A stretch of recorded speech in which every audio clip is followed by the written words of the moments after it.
Hello guys, स्वागत है आपका एक और वीडियो में जहां पर आज मैं इसके पार्ट 3 को लेके आया हूं। अगर इसके पहले के 2 पार्ट तुमने नहीं देखे हैं तो उसे हमारे चैनल पर जाके देख सकते हो या फिर उसकी लिंक तुम्हें डिस्क्रिप्शन बॉक्स में मिल जाएगी।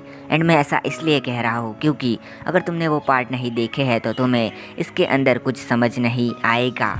एंड हाँ, छोटी सी रिक्वेस्ट है, अगर तुम्हें ये वीडियो पसंद आए तो इसे लाइक और कमेंट करना, और नए हो तो सब्सक्राइब कर देना, और भी ज़्यादा पसंद आता है तो इसे प्लीज़ प्लीज़ प्लीज़ यार शेयर कर देना, जिसकी वजह से हम जो टारगेट रखते हैं वो जल्दी पूरा हो। एंड मैं इसके पार्ट को जल्दी जल्दी लाऊँ क्योंकि मुझे रिस्पॉन्स सही नहीं लगता है अब तक। जितना अच्छा रिस्पॉन्स मिलेगा उतनी जल्दी वीडियो आएगी, वरना ऐसे तो हफ्ते में एक बार ही आती रहेगी। तो कोई बात नहीं, चलो अब वीडियो को शुरू करते हैं। इस पार्ट की शुरुआत में हमें मे-चान के अमामिया के पास जाने से पहले के कुछ टाइम पहले का सीन दिखाया जाता है, जहां पर वो हिमेको को कॉल करती है। हाँ, वो अपनी मे-चान की बेस्ट फ्रेंड, एंड उसे कॉल करके कहती है कि तुम्हें उसे कॉल करना है जिसका नंबर मैंने तुम्हें दिया था। और हिमेको कहती है, कुछ हुआ है क्या मे-चान, तुम मुझे बता सकती हो। और मे-चान कहती है, प्लीज़ मुझसे कोई सवाल मत करो, और जितना तुम्हें कहा गया है उतना ही करो। कॉल कट हो जाता है और हिमिको कहती है, अगर मैंने उसे कॉल किया तो। एंड फिर किसी को कॉल करती है और कहती है, हेलो, मे-चान गायब हो गई है और मुझे अमामिया पर शक है, तुम कुछ करो प्लीज़। और सामने से आवाज़ आती है, चिंता मत करो, मैं हूँ ना, मैं उसे संभाल लूँगा। अब प्रेजेंट में दिखाया जाता है कि अमामिया अपनी मे-चान को कमरे में ले जाता है और उसे धक्का दे के नीचे गिरा देता है। फिर उसकी तरफ बढ़ता है एंड उसके कान में आकर कुछ कहता है, और मे-चान कहती है, इससे अच्छा तो तुम मुझे मार दो। यहाँ पर अमामिया कुछ ज़्यादा ही गुस्सा हो जाता है और अपनी मे-चान को लातों से मारने लगता है, और इतना मारता है कि मे-चान बेहोश हो जाती है। और ये सारी चीज़ें कोने में बैठा वो लड़का भी देख रहा होता है। एंड फिर अमामिया किसी को कॉल करता है और कहता है, सर ये तो मानने को रेडी ही नहीं है, क्या मैं इसे मार दूँ। और सामने वाला कहता है, तुम बेवकूफ़ हो गए हो क्या, अगर ऐसा किया तो सब कुछ हमारे हाथों से चला जाएगा। तुम पहले उसे किसी तरह से मनाओ, उसके बाद वैसे भी हम उसे मार ही देंगे। और अमामिया कहता है, जी सर।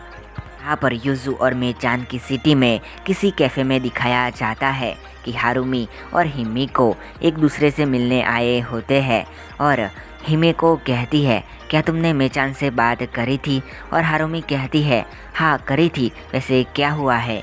और हिमेको कहती है, मुझे वो थोड़ी सी परेशान लग रही थी, क्या उसने तुमसे कुछ पूछा था। और हारुमी कहती है कि हाँ, उसने मुझसे किसी के बारे में पूछा था। फिर रात का सीन दिखाया जाता है जहाँ पर हारुमी अपने डैड के पास जाती है और इस मास्क पर्सन का फ़ोटो दिखाती है और कहती है, डैड क्या आप इसे जानते हो। और मैं आपको बता दूं कि इसके डैड एक रिपोर्टर है। इसके डैड कहते हैं, 1 मिनट रुको बेटा, और कुछ लेने चले जाते हैं। और हारुमी कहती है, ये तो काफ़ी आसान था जानकारी निकलवाना। फिर इसके डैड एक न्यूज़पेपर लेके आते हैं और इसे देते हैं और कहते हैं, इसमें तुम्हें मिल जाएगा जो भी तुम्हें चाहिए। और हारुमी इस न्यूज़पेपर को पढ़ती है एंड थोड़ी सी शॉक होती है, जिसके बाद इसके डैड कहते हैं, तुम्हें वैसे क्या काम था। और हारुमी कहती है, वैसे डैड ये दोनों लड़कियां कौन हैं और कहाँ पर रहती है। और इसके डैड कहते हैं, ये जो ऑरेंज बाल वाली है इसका नाम युमा-चान है, और ये जो दूसरी वाली है इसका नाम होतारू है। एंड ये दोनों अभी कासुबे सिटी में रहते हैं, और मुझे पता है तब तक इन दोनों की आइसक्रीम शॉप थी 1 महीने पहले। अब मुझे इसके बारे में ज़्यादा कुछ पता नहीं है। और हारुमी कहती है, शुक्रिया डैड, और अपने कमरे में चली जाती है। फिर सुबह को वो अपनी मे-चान को ये सारी जानकारी देती है। और यहाँ पर अब हिमेको कहती है, अच्छा तो बस यही बात थी। और हारुमी कहती है, क्या हुआ, चेहरा ऐसे क्यों उतर गया है। और हिमेको कहती है, मुझे थोड़ी सी चिंता है। और हारुमी कहती है, कैसी चिंता, मुझे बताओ। एंड तभी हिमेको बात बदलते हुए कहती है, वैसे हम दोनों को कल डेट पर जाना था ना। और ये कहती है, हाँ हमें डेट पर जाना है। और फिर सब कुछ भूल जाती है और कहती है तुम कौन से कपड़ों में मुझे देखना चाहती हो। और हिमेको कहती है वैसे हमें कल डेट पर जाना है, आज नहीं। और ये कहती है हाँ मैं तो भूल गई थी, छोटी सी रिक्वेस्ट है, प्लीज़ तुम अपने बालों को खुला रख के आना, उसमें तुम ज़्यादा ही क्यूट लगती हो। और हिमेको कहती है सच में क्या। और फिर यहाँ से जाने लगती है और तभी अपनी हारुमी इसके बैक पर ज़ोर से थप्पड़ मारती है और हिमेको कहती है ये क्या था, वो भी पब्लिक प्लेस में। और फिर अपनी हारुमी यहाँ से भागने लगती है और हिमेको भी इसके पीछे भागते हुए यहाँ से बाहर निकल जाती है। जिनको समझ नहीं आया मैं बता देता हूँ कि इन दोनों ने जो एपिसोड 12 था हमारा सिट्रस का, उसमें एक दूसरे को डेट करना शुरू कर दिया था, लेकिन इसके बारे में हमें नहीं बताया गया था। और उसके बाद ये दोनों एक दूसरे को पसंद करने लग गई थी और अब ये दोनों एक दूसरे के साथ डेट पर जा रही है। खैर इसके बाद हमें होटल का सीन दिखाया जाता है जहाँ पर ये मास्क पर्सन सीट पर बैठा होता है, वो भी बेड के सामने, और बेड के ऊपर अपनी यूज़ू बिना कपड़ों के बैठी होती है। ये बंदा कहता है कि यूज़ू अपना हाथ हटाओ वहाँ से, और यूज़ू जैसे ही हाथ हटाती है तो ये फ़ोटो क्लिक कर लेता है। और यूज़ू कहती है तुम्हें मज़े मिल गए ना, अब मुझे बता दो कि मेरी मेचान कहाँ पर है। और ये कहता है इतनी आसानी से बता दूँ क्या, मजाक लगा है तुम्हें सच में। और यहाँ से जाने लगता है। फिर जैसे ही वो कमरे के बाहर जाता है तो हमें एक थप्पड़ की आवाज़ आती है जो कि होतारू ने इसके गाल पर मारा होता है। और ये बंदा कहता है तुम भी आ गई, अच्छा है चलो और भी ज़्यादा मज़ा आएगा। एंड फिर होतारू को हाथ पकड़ के ज़बरदस्ती इसके कमरे में ले जाता है और होतारू देखती है कि अपनी यूज़ू बिना कपड़ों के अभी भी बेड में बैठी है। एंड वो देखती है कि अपने यूज़ू के हाथ पर किसी के बाइट का निशान होता है। होतारू कहती है आखिरकार अब तुम करना क्या चाहते हो। और ये कहता है कुछ भी नहीं, बस मज़े। और होतारू कहती है कहीं के, और फिर से इसे गाल पर ज़ोर से चाटा मार देती है। और तभी अपनी यूज़ू कहती है प्लीज़ जो भी तुम हो रुक जाओ, क्योंकि यूज़ू तो इसे नहीं जानती है कि यही होतारू है। बंदा कहता है देखा तुमने, इसे भी मेरे साथ मज़ा आया जैसे तुम्हें आया था। और तभी होतारू और भी ज़्यादा गुस्सा हो जाती है और यहाँ पर जो बड़ा सा वास होता है फूल का, उसे उठाकर इसे मारने जाती है। लेकिन तभी अपनी यूज़ू खड़ी हो जाती है और इसे पकड़ लेती है और कहती है रुक जाओ प्लीज़, मैंने कहा ना यहाँ से चली जाओ। और होतारू कहती है यूज़ू तुम चाहे कुछ भी कहो, लेकिन मैं इसे और लड़कियों की लाइफ बर्बाद नहीं करने दूंगी। और तुरंत ही वो वास लेकर इसके सर पर मारने जाती है, मगर इत्तेफाक से अपनी यूज़ू इसे बचाने के लिए सामने आ जाती है और यूज़ू के सर पर वो वास लगता है जिससे उसका खून बहने लगता है और इसे पकड़ लेता है ये बंदा। और होतारू कहती है देखा तुम्हारी वजह से क्या हो गया। और ये बंदा कहता है मैंने नहीं मारा था, तुमने मारा है। होतारू कहती है तुम बीच में क्यों आई यूज़ू। और ये कहता है जल्दी करो, हमें इसे हॉस्पिटल ले जाना होगा। और होतारू कहती है तुम्हारे साथ हरगिज़ नहीं। और ये कहता है हमारे पास अभी लड़ने का टाइम नहीं है, जल्दी करो, मैं अभी कार लेके आता हूँ और तुम इसे कपड़े पहनाओ और वहाँ पर लेके आओ। जिसके बाद ये दोनों ही अपनी यूज़ू को ऑपरेशन थिएटर में ले जाते हैं। डॉक्टर कहता है आप दोनों बाहर जाइए, मैं आपको बताता हूँ जो भी है। तारू गुस्से में कहती है ये तुम्हारी वजह से हुआ है। और ये कहता है मैंने वास नहीं मारा था, तुमने मारा था। और ये कहती है तुम और कितनी लड़कियों की लाइफ बर्बाद करोगे, उसने तुम्हारा क्या बिगाड़ा है। और ये कहता है वो मेरी एक्स है। तारू कहती है आखिरकार तुम कितनी जगहों पर मुंह मारते हो, तुमसे अच्छे तो जानवर होते हैं जो एक के ही पीछे पड़ते हैं। और ये कहता है चुप हो जाओ, आगे कुछ भी मत बोलना। और होतारू कहती है क्यों ना बोलूँ और मैं क्यों चुप रहूँ, तुम्हारी वजह से वो अभी हॉस्पिटल में एडमिट है और तुम्हारी वजह से ही वो मरा था। ये बंदा कहता है प्लीज़ चुप हो जाओ एंड रोने लगता है। और ये कहती है तुम रो क्यों रहे हो, इस वजह से कि तुम उसके साथ ज़्यादा कुछ नहीं कर पाए।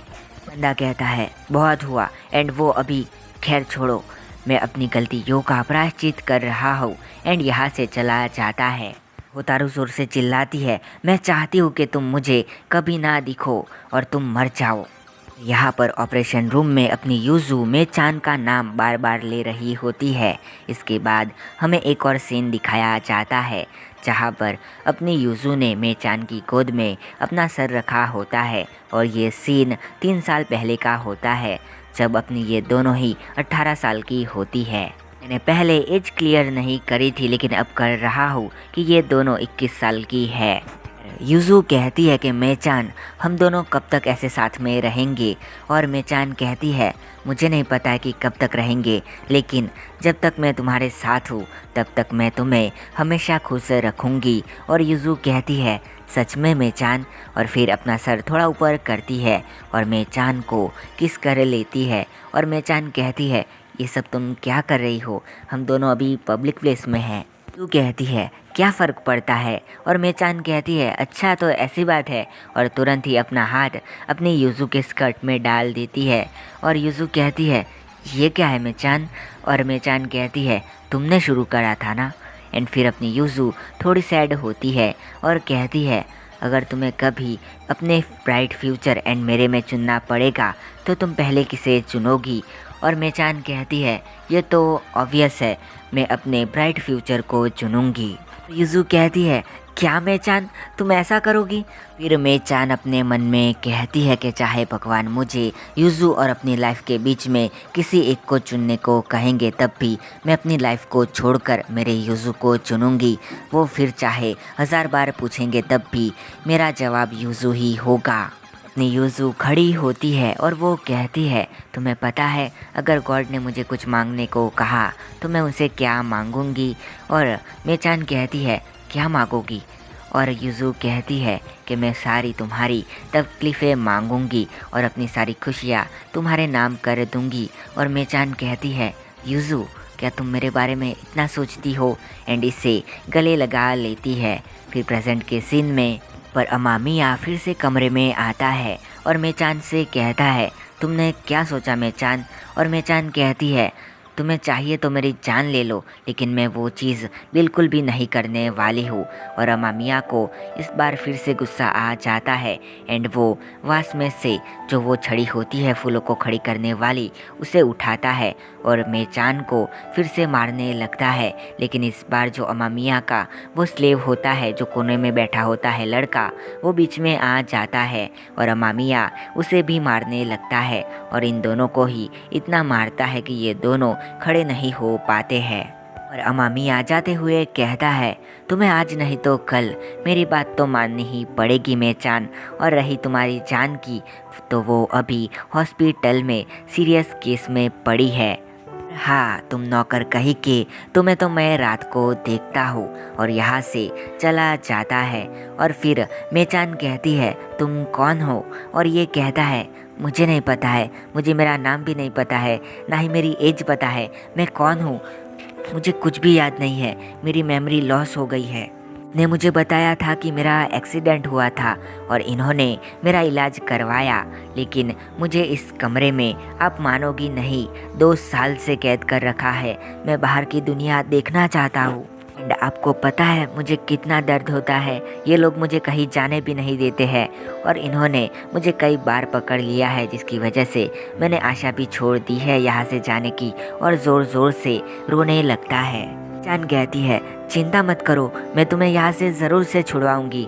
और ये कहता है मुझे लगता है कि आपके साथ भी यही होने वाला है और ये लोग यही करेंगे और प्लीज़ आप मेरे लिए कुछ भी मत करिए। आपसे पहले भी एक लड़की आई थी जिसको इन्होंने मेरी मदद करने की वजह से मार डाला था। मैं आपके हाथ जोड़ता हूँ, आप कुछ भी मत करिएगा और मैं नहीं चाहता हूँ कि मेरी वजह से कोई मर जाए। तो इसके बाद एक जगह दिखाई जाती है जहाँ पर एक बंदा कहता है बॉस अब हमें क्या करना है। और उल्टा खड़ा बंदा कहता है क्या तुम इस नौकरी में नए हो, तुम्हें नहीं पता कि तुम्हें क्या करना है। ये कहता है सच में क्या बॉस, उसे उड़ा डालूँ। एंड ये बंदा कहता है सच में क्या मिजुहा, तुम इसमें नए हो, तुम्हारे लिए कोई बड़ी बात नहीं है, तो जाओ एंड उसे उड़ा डालो। ये जगह होती है गैंगस्टर्स की जहाँ पर कई सारे लोग होते हैं और नॉर्मली देखें तो यहाँ पर सिर्फ 19-20 साल के लड़के ही होते हैं। में भी काफ़ी खतरनाक लग रहे होते हैं, मतलब कि कई को मुंह पे चोटें होती है तो कई के हाथों पर। तो फिर अमामिया वाली बिल्डिंग दिखाई जाती है जहाँ पर कई सारे लोग बंदूकें लेकर खड़े होते हैं और इस कमरे की हिफाजत कर रहे होते हैं। इसके अंदर हम अमामिया को देखते हैं और यूसुफ की बहन मेहचान को भी देखते हैं। और यहाँ पर से एक और बिल्डिंग दिखाई जाती है जिसके टॉप पर मिजुहा बैठा होता है और इसके हाथ में बंदूक होती है और ये अमामिया के सर को टारगेट करके बैठा होता है। और जैसे ही अमामिया इस खिड़की के पास आता है वैसे ही एक ही बार में ये अपनी बुलेट से इसके सर को फाड़ देता है। सो फिर मिजुहा की टीम इस कमरे में जाती है और मिजुहा अपने पैरों से अमामिया को सीधा करता है एंड वो देखकर शॉक होता है कि ये तो अमामिया जैसा दिखने वाला कोई और बंदा होता है। और यहाँ पर मिजुहा को गुस्सा आता है एंड वो सारी गोलियाँ इसे मारने लगता है। कहाँ मारता है वो तो अभी नहीं दिखाया जाता है। इसके बॉस का कॉल आता है एंड वो कहता है तुम लोग वहाँ पर लेट पहुँचे थे ना, और ये कहता है सॉरी बॉस। फिर मिजुहा अपने बॉस के पास आता है जिसका चेहरा अभी भी नहीं दिखाया जाता है एंड मिजुहा कहता है सॉरी बॉस हम नहीं कर पाए, और ये कहता है कोई बात नहीं, कहाँ पर जाएंगे, वैसे भी कभी ना कभी तो हम उसे ढूंढ ही लेंगे। और मिजुहा कहता है ये नहीं हो सकता है कि आप इतने शांत हो, वो भी हमारे दुश्मन के भाग जाने पर। इसका मतलब है कि आपने उसे खोज लिया ना, पता चल ही गया कि वो कहाँ पर है। और ये कहता है तुम्हें क्या लगा मैं इसे इतनी आसानी से जाने दूंगा, छोड़ूंगा नहीं साले को। ये अपने मिजुहा को किसी का कॉल आता है और सामने वाला कहता है कौन हो, और ये मिजुहा कहता है तुम कौन हो, तुमने कॉल किया है। और वो कहता है मैं वही हूँ जिसको तुमने आज मारने का ट्राई किया था। और मिजुहा कहता है सुअर कहीं के तू है। और ये सामने वाला कहता है चुपचाप अपने बॉस को कॉल दे। वह कहता है तमीज़ से बोलो। और ये कहता है चुपचाप अपने बॉस को फ़ोन दे वरना तुझे मैं वहीं पर उड़ा दूंगा। और ये बंदा कहता है मिजुहा कॉल मुझे दो। कॉल पर अमामिया होता है जो कि कहता है कि तुम इन सारी चीज़ों में अभी बच्चे हो तो जाके अपने खिलौनों से खेलो बच्चे। और यहाँ पर अपनी जो शॉप ओनर होती है वो इस जगह पर अपनी पुलिस को लेके आ जाती है जहाँ पर अपनी मेहचान को पकड़ रखा था, लेकिन यहाँ पर सब कुछ देखकर खुद पुलिस हैरान होती है। सवाल होगा कि ये यहाँ तक कैसे पहुँची, तो अपनी मेहचान ने अपने लोकेशन को चालू रखा था जिसकी वजह से ये लोग यहाँ पर आ गए। मगर यहाँ का माहौल देखकर खुद पुलिस ही डरी होती है, इसलिए क्योंकि यहाँ पर हर तरफ हर बंदे की लाश पड़ी होती है। फिर ये लोग उस कमरे में जाते हैं जहाँ पर ये देखते हैं कि चारों तरफ खून होता है, मतलब कि दीवारों पर ऊपर नीचे हर जगह पर। एंड वो देखते हैं कि वो लड़की बैठी होती है एंड वो ज़िंदा होती है, मगर वो इतनी डर गई होती है कि वो ठीक से बोल भी नहीं पा रही होती है, क्योंकि जो वो बंदा नीचे पड़ा होता है उसके सर को इतनी गोलियां मारी होती है कि वो सर पहचान में भी नहीं आ रहा होता है, मतलब पूरी तरह से फट चुका होता है। पुलिस और अपनी युमा चान खुद हैरान होती है और ये सारी चीज़ें अपनी मिजुहा ने करी होती है। और यहाँ पर अपना जो ये बंदा होता है वो खतरनाक आवाज़ में कहता है सच में क्या तुम्हें लगता है कि मैं एक बच्चा हूँ अमामिया? तो ज़रा अपने साइड में देखना। और अमामिया जैसे ही साइड में देखता है तो उसके आंख से एकदम पास से एक गोली जाती है और अमामिया पूरी तरह से डर जाता है। ये बंदा कहता है क्या हुआ, डर गया ना? अब मैं वहाँ पर आ रहा हूँ तुझे नर्क से भी बदतर चीज़ दिखाने। और कॉल कट हो जाता है। यहाँ पर अमामिया डरते हुए कहता है वो मैं क्या किया मैंने ये सब कुछ, अब तो मुझे खुद यमराज भी उससे नहीं बचा सकता है। काफ़ी डर जाता है एकदम ही खतरनाक वाला। और तभी एक बंदा कहता है क्या हुआ बॉस, वो कौन था? और अमामिया कहता है वो वाकिया मुरासाकी था। और ये नाम सुनकर सबकी पैंट गीली हो जाती है, मतलब लिटरली, और सारे कांपने लगते हैं। और तभी ये सब कहते हैं तू पागल है क्या, तुझे उसे बच्चा कहने की क्या ज़रूरत थी, वो हमें ऐसे किसी को भी नहीं छोड़ेगा। और ये बंदा कहता है मैं जा रहा हूँ, मुझे नर्क से भी बदतर मौत नहीं चाहिए। ये एक और बंदा डरते हुए कहता है मैं जा रहा हूँ, मैं यहाँ पर नहीं रुकने वाला हूँ, एंड जाने लगता है। तभी अमामिया कहता है हे रुको, अगर तुम यहाँ से गए तो तुम्हारी पूरी फैमिली, तुम्हारा पूरा गांव, तुम्हारे मॉम डैड, तुम्हारे भाई बहन, तुम्हारा कोई रिलेटिव नहीं बचेगा। यहाँ रहे तो तुम सिर्फ अकेले ही मरोगे। अगर तुम नहीं चाहते हो कि तुम्हारा पूरा गांव एंड रिलेटिव्स एंड फैमिली मरे तो यहीं पर रुको। एंड वो बंदा लिटरली वहाँ पर खड़ा हो जाता है। अमामिया नीचे बैठ जाता है पूरी तरह से कांपते हुए और फिर उस बंदे को कॉल करता है और सामने वाले बंदे को सारी सिचुएशन बताता है। और सामने वाला बंदा कहता है इसमें तो मैं तुम्हारी कोई हेल्प नहीं कर सकता हूँ, तुम जानो एंड वाकई जाने। और अमामिया कहता है ठीक है फिर मैं चांद को छोड़ रहा हूँ और अब तुम ही जानो सब कुछ। और सामने वाला कहता है ऐसा मत करना, मैं वहाँ पर कुछ गैंगस्टर को भेज रहा हूँ। कॉल कट कर देता है और अमामिया डरते हुए कहता है मैं पागल था जो कि ये काम ले लिया, वो भी इसे जाने बिना। आखिरकार मैं चांद तुम हो कौन। और इसी के साथ ये पार्ट ख़त्म होता है। मुझे कमेंट करके बताना कि ये पार्ट कैसा लगा। और हाँ, मुझे पता है कि इसमें कोई भी रोमांटिक चीज़ नहीं है, मगर तुमने अभी कुछ नहीं देखा है। इसके अगले पार्ट में इससे भी ज़्यादा ब्रूटैलिटी मैं तुम्हें दिखाने वाला हूँ। मिलते हैं नेक्स्ट पार्ट में, तब तक के लिए बाय एंड सायो।